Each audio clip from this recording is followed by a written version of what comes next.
Enfant de dragon, je vois que tu viens d'être admis à l'académie de Fort d'Hiver. Non, me cherche pas, je ne suis pas physiquement là. Ferme les yeux et tu me verras. Enfant de dragon, je vois que tes connaissances sur la magie sont lacunaires. Tu viens peut-être d'un petit village perdu où tu n'as pu recevoir l'éducation que tu mérites. Laisse-moi remédier à cela. La magie, ou plus exactement le magicka qui en est la source, nous provient directement du soleil et des étoiles. Et non, ne rouvre pas les yeux. Je t'assure que ce savoir te sera très utile. Certainement. Peut-être.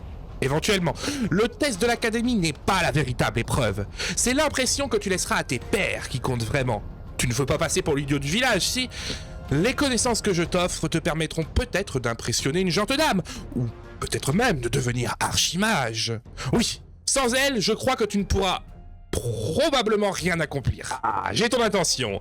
C'était la gente dame ou l'obtention des pouvoirs d'un archimage qui t'a convaincu?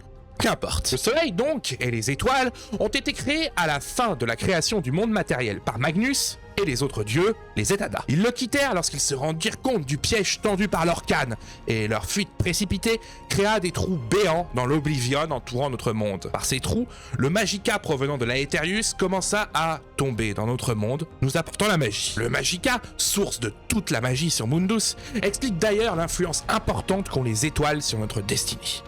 Nous naissons et évoluons dans leur magicka et donc leur propre magie. Les pierres dressées sont un des exemples de cette influence, mais ce n'est pas le seul. Malheureusement, si les effets du magicka sont bien réels, les principes régissant sa création échappent aux mortels. La magie a été étudiée pendant des millénaires, et malgré de nombreuses spéculations, aucun sage n'a jamais pu apporter de réponse à cette question. Cette étude de la magie était au début informelle, dépendant des relations entre maître et apprenti, car il n'existait aucune organisation à cette époque. On peut donc comprendre que les véritables découvertes sur la nature de la magie étaient rares.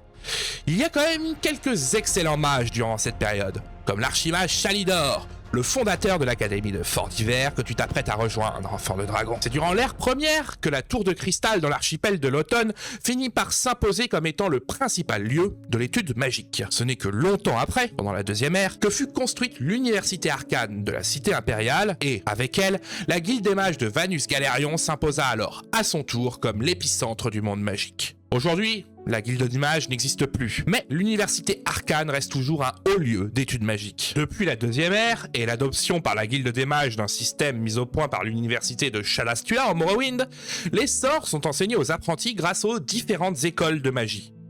Tu les connais peut-être? Bien, oui.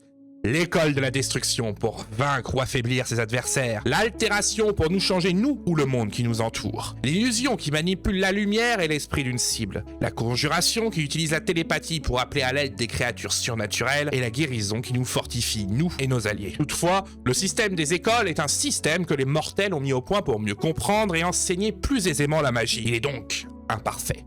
Il ne regroupe pas toutes les possibilités de celle-ci. Il a aussi évolué avec le temps, les nécessités de chaque époque, et parfois aussi d'une province à l'autre. Certaines écoles, comme le mysticisme, qui se centrait sur la manipulation du magicka en lui-même, ont existé pour ensuite disparaître, leur sort intégrant une autre école, ou n'étant simplement plus enseigné et avec le temps oublié. Le système est donc incomplet et imparfait. Il ignore des pans entiers de la magie. Un mage qui se contente de maîtriser uniquement les sorts des écoles est un mage qui ne fait qu'effleurer le pouvoir et les possibilités de celle-ci. Par la grâce d'Akatosh, tu es cependant béni, avec un don pour une de ces magies que je dirais ésotérique. Le Toum est une forme de magie qui échappe à la catégorisation du système des écoles. Elle vise à manifester un effet par le biais d'un cri dans le langage draconique plutôt que via un sort. C'est une discipline méconnue, dont le savoir est jalousement gardé, et qui nécessite, normalement, des années, voire des décennies d'études pour maîtriser. Il en existe d'autres, comme le Kiai des Saesida Kavir, étrangement similaire au Toum,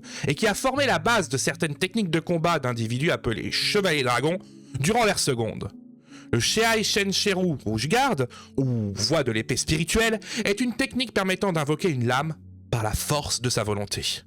Les plus talentueux étaient capables d'invoquer des lames d'une puissance incommensurable, capables de faire couler un continent entier. Il en existe d'autres, la puissante et redoutée magie des ombres, la maléfique nécromancie, l'étrange thomavocalisme basé sur les chants, les magies de sang, de chair, entre autres. Toutes offrent une approche différente de la magie, mais les effets ne sont pas tous différents de ce qu'on pourrait obtenir avec les sorts des différentes écoles.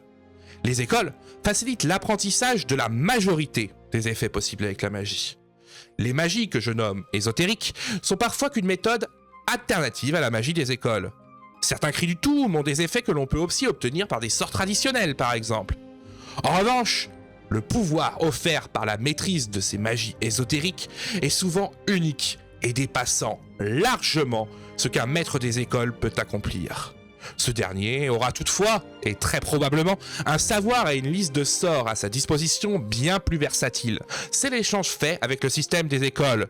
Une puissance moindre, mais une somme de connaissances et de possibilités plus vastes, et surtout plus aisée à maîtriser, comparé à ces magies qui demandent parfois des décennies d'apprentissage et d'entraînement. Ton don pour le Toum, qui t'en donne une compréhension instinctive, est ainsi, par la grâce d'Akatosh, formidable et une immense opportunité pour toi. Le Magicka qui compose et rend possible la magie est donc une énergie brute qui peut être utilisée de bien des manières. En fait, lorsqu'un mage tire dans ses réserves de Magicka pour un sort, il le fait d'une façon qui lui est unique et particulière. Jamais deux sorts, d'autant plus lancés par des mages différents, ne sont parfaitement identiques. Tu peux probablement le sentir au fond de toi, qu'avec l'expérience nécessaire, tu pourrais rendre tes sorts plus puissants, ou même y ajouter des effets supplémentaires. La magie a beau avoir été étudiée et catégorisée pendant des millénaires, ça reste avant tout un art. On peut t'enseigner les sorts, mais en tirer tout le potentiel ne vient qu'avec l'expérience. De plus, le Magicka ne sert pas uniquement pour la magie, mais aussi dans l'alchimie et l'enchantement. L'alchimie consiste à concentrer dans une potion ou un poison les propriétés chimico-magiques de certains ingrédients, probablement issus de leur Magicka intrinsèque